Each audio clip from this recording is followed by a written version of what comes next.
Hello, and welcome to the Wildcat Watch. I'm Reese Lorden. The new weight room improvements are currently underway. Josh Chalker has more on what to expect. Baker University's fitness and weight room are currently under upgrades for the 2016 school year.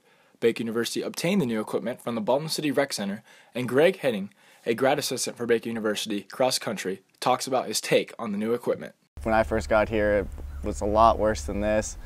It'll give the students here just a lot more things to do when they're here. Henning also talks about how these improvements could help Baker University's recruiting process. That's one of the big things that they bring in for students. Students are always looking for a great rec center to get into, and if they can see an up-to-date rec center, I think it'll help a lot with recruitment. Brian Brandt, co-ed Wade's class professor, talks about his thoughts on the new and improved facilities. When I'm teaching them, I can give little weights to people who might not be as strong, but those individuals that are stronger, they'll be able to find consistent weights. With the renovations currently underway, don't be surprised if you see your favorite machine under maintenance. Reporting for the Wildcat Watch, I'm Josh Chalker. Wildcat Watch's Jessica Georgie attended Baker Serves Trunk or Treat. This Halloween's safer alternative to trick-or-treating. Baker Serves is Baker University's community service organization, and this year for Halloween they decided to put on Trunk or Treat, which provides the Baldwin City community a safer alternative to trick-or-treating. This is kind of like, it brings people together, I think, a little more than going door to door, but it's definitely a safe, positive route that they can take. Trunk or Treat not only involved the students, but the community as well. Well, we've got great weather, it's a good night, lots of friendly people, just love it. Trunk or Treat also had several businesses involved, including the Lumberyard Arts Center, which threw their annual Haunted Hogwarts. Members of the community dressed up as your familiar Harry Potter characters and gave you a tour as if you were going to Hogwarts yourself. Come closer, let us look into your future and expand your mind. The event was such a success that they are wanting to do it again next year. We really want it to, so we've already had conversations to try and make it annually, to be down here and make it really work a whole lot easier. It was kind of scattered to start off with, but we started figuring it out, and so I think that's just a good thing for the future. Throughout the month of November, be on the lookout for Baker Serves tabling events in the Union. Reporting for the Wildcat Watch, I'm Jessica Georgie. Senior Luke Miltz recently accepted a job at the Delta Delta Delta sorority headquarters. Reporter Annie Hansen has more. Senior Luke Miltz recently accepted a position with Delta Delta Delta sorority's national headquarters as a 3D body image intern. So, my position is sort of the logistical planning behind linking the facilitators with the body image coordinators in the collegiate chapters and also communicating with the executive office. So kind of doing, it's a lot of like phone calls and emails, working with like spreadsheets and schedules and stuff like that to make sure everything matches up as far as when the women are free and when the facilitator is available to give the workshop. A member and close friend of Luke Miltz, Caitlin Apollo, couldn't be more happy for him in his new job.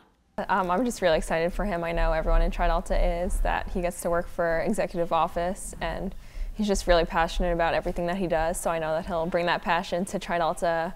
Body Image 3D is a special program made by Tri Delta headquarters. So Body Image 3D is an educational initiative for Tri Delta women in their second year of membership, and it is a curriculum that has been developed by psychologists and like eating disorder specialists and body image specialists. Sophomore Jenna Black also works with the 3D Body Image program. I'm the 3D Body Image Coordinator, so basically I am like the liaison between the people at the executive office, and I coordinate them to come to our chapter and speak to us about body image. We're just trying to promote a healthy body, mind, and spirit throughout our sorority, and we started out with like Fat Talk Free Week, but now we're trying to transition into like body image awareness as well. He's just really passionate about everything that he does, so I know that he'll bring that passion to Tri Delta and really show his compassion for both Greek life and Tri Delta. So Miltz hopes to continue his Tri Delta journey by working for St. Jude in the future and to continue giving back to an organization that he cares so passionately for. Reporting for the Wildcat Watch, I'm Annie Hansen. For a tree campus, Baker University doesn't have many places for students looking to reduce, reuse, and recycle. Robert Dottie went out to find out where the green has gone on Baker's campus. Trash, trash, trash. There's no shortage of trash cans on Baker's campus, but the recycling bins are another issue entirely. I really haven't seen any recycling bins on campus. And I've been on KU's campus, and they have a trash can sitting right next to a recycling bin. And if I've got an empty Coke can or water bottle or something, I'm going to throw it in the recycling bin. But on Baker, there are no bins available. I actually did recycling my freshman year, and it was kind of hard to find some of the bins inside the buildings because they're hidden away. Some students are applying what they're taught at Baker when voicing possible solutions. No Impact Man, it's a book I'm reading in my salon class, and it's about not impacting your environment at all. If Baker administration can read that book and follow all those guidelines and make sure that Baker follows all those guidelines, then you got a model for the rest of the U.S. and the world to follow right here in Baker. Owen wants to see Baker become more environmentally friendly before it's taken for granted. If Baker doesn't recycle, and here we are on a tree campus, I've lived here my whole life, and if we don't recycle, then nobody that comes out of Baker is going to have anything to do with the environment. They're going to just brush past it and say, hey, as long as we got trees on our campus, we're cool. We're not cool.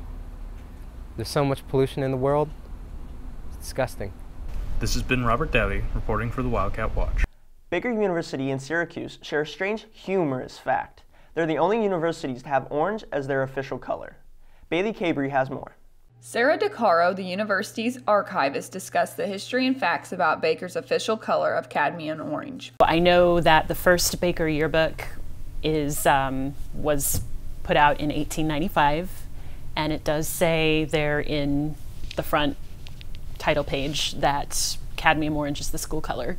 The publications that preceded the Baker Orange talks about how they're just starting sports at Baker in 1892, and it talks about they're playing KU actually at this point. They could do that, and it mentions the Orange Men beating KU. So we know that at least in 1893, the color was orange. DeCaro mentions how Baker uses navy blue and black interchangeably for contrasting colors.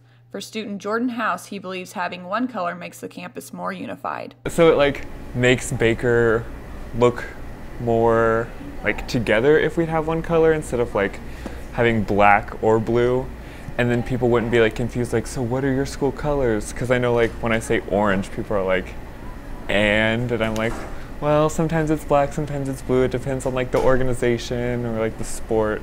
So I don't know. I think it'd be nice to have more of a consistency. No matter your preference, navy blue or black, as long as you're supporting that Baker orange, that's all that matters. Reporting for the Wildcat Watch, I'm Bailey Cabry. Lamont Evans hit the spooky streets to find out what the scariest Halloween stories Baker students had. Hello, I'm Lamont Evans with your Baker Beat. With Halloween just passed, we're asking students what's their creepiest Halloween story. Well, one year on Halloween, we went to this old abandoned house out in our neighborhood that is really, really old, and we've heard a lot of tales about people going in and not coming out. And so we went in anyways, and we heard a big slam on a table when we were walking in, and so we ran out of there, and we have not gone back since. When I was 8 years old, my parents were out of town, and I was having a babysitter, and she went out to her car, and my house is new, so it creaks a lot, and you can hear when people go down the stairs. I have a spiral staircase, go down the stairs and up the stairs. Well, I was in my room, and I heard loud creaking going down the stairs 10 times, and then up the stairs, and so I went outside of the staircase, and I was looking around, and I saw this young girl in 1800s looking dress, and she just came right at me and went right through me, and I felt instant paralyzed, and I just kind of fell to the floor, and I screamed really loudly, and my babysitter came running in, and I was like, that wasn't you, was it? Just in freaked out kind of manner, and she had no idea what I was talking about. This was about a week after the first clown sighting in Baldwin City, and so everyone was just we both were just very on edge, and so we wanted to get the picture taken quick. So I was setting up the camera, and my friend got really quiet for a couple of seconds, and she just said my name in a very kind of scared way. And so I was like, uh-oh, who's here? Something's happening. And she goes, have you been whistling?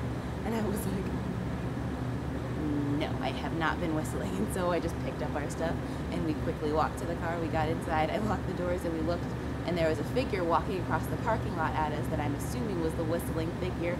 And so we peeled out of the parking lot pretty quick and just screamed for like a couple of minutes. It was probably the scariest thing that's happened to me in a while. Well, those were some pretty spooky tales. That's it for this Baker Beat. I'm Lamont Evans. Well, that's it for this week's Wildcat Watch. Until next time, I'm Reese Lorden.